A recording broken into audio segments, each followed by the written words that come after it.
recognize the senator from Arkansas, Tom Cotton, for his opening remarks. Thank you, Mr. Chairman.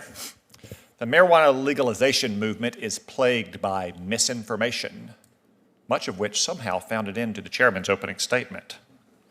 So let's start today by examining what we are, and maybe more importantly, what we are not talking about as we examine this legislation, which should be called the Marijuana Reparations Act. First, the legalization movement is not about so-called medical marijuana.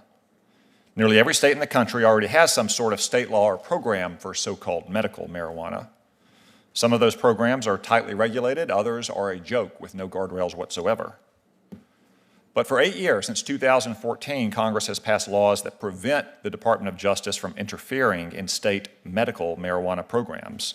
So this isn't a question of whether someone addicted to fentanyl or in the advanced stages of cancer could get marijuana to help with their affliction.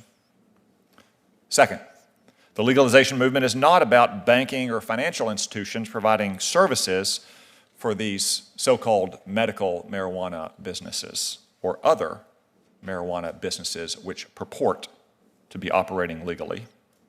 Despite fear-mongering to the contrary, there is no lack of available banking for marijuana businesses today.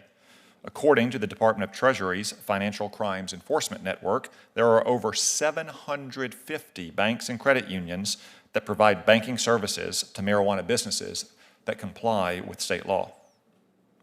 Third, federal marijuana laws are not a racial justice issue, and federal prisons are not filled with low-level, nonviolent drug possessors. Groups like the ACLU misleadingly suggest that Black Americans are disproportionately targeted by federal marijuana laws.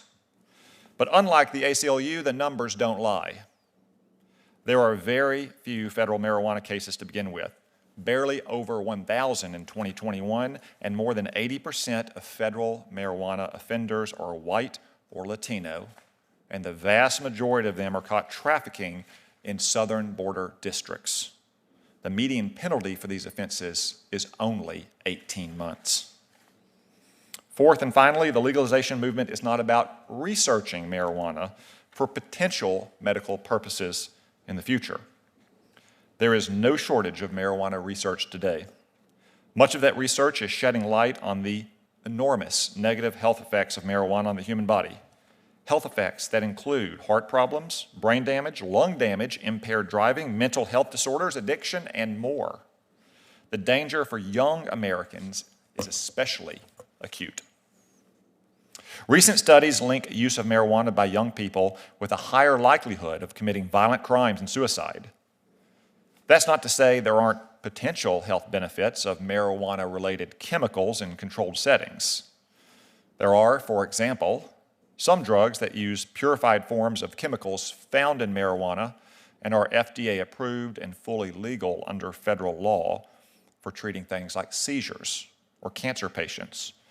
But the research continues, and the DEA and the FDA have greatly expanded approvals for marijuana research. So what is this hearing all about? The Marijuana Reparations Act, introduced last week by the chairman and other Democrats, like a similar bill by House Democrats, is not about research or medicine. It's about legalizing and commercializing marijuana nationwide, eliminating federal limits on recreational use, and making marijuana much more easily available to young people, including teenagers. Worse still, the bill would wipe clean the criminal records of illegal alien traffickers, along with gang members.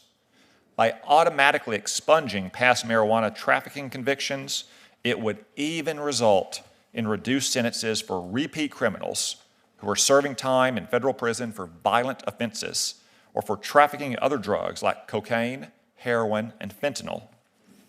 In short, this bill would be an enormous gift to the cartels and the gangs and in the midst of a nationwide violent crime surge. When these criminals trafficked marijuana, they broke the law. Whether some find that law unfashionable or even unfair, what they did was illegal. There should be consequences, not billions of dollars in grants to apologize for enforcing the law as it is written. After all, why is marijuana illegal under federal law? It's simple. Because it has no accepted medical use, it's dangerous and it's addictive. And that's not my judgment, or even the DEA's judgment. That's what the FDA found in 2016 during the administration of President Barack Obama. As President Obama's DEA administrator noted in a 2016 letter, and this is a direct quote, "If the scientific understanding about marijuana changes, and it could change, then the decision could change. It certainly would be odd to rely on science when it suits us and ignore it otherwise." I look forward to hearing from our witnesses today.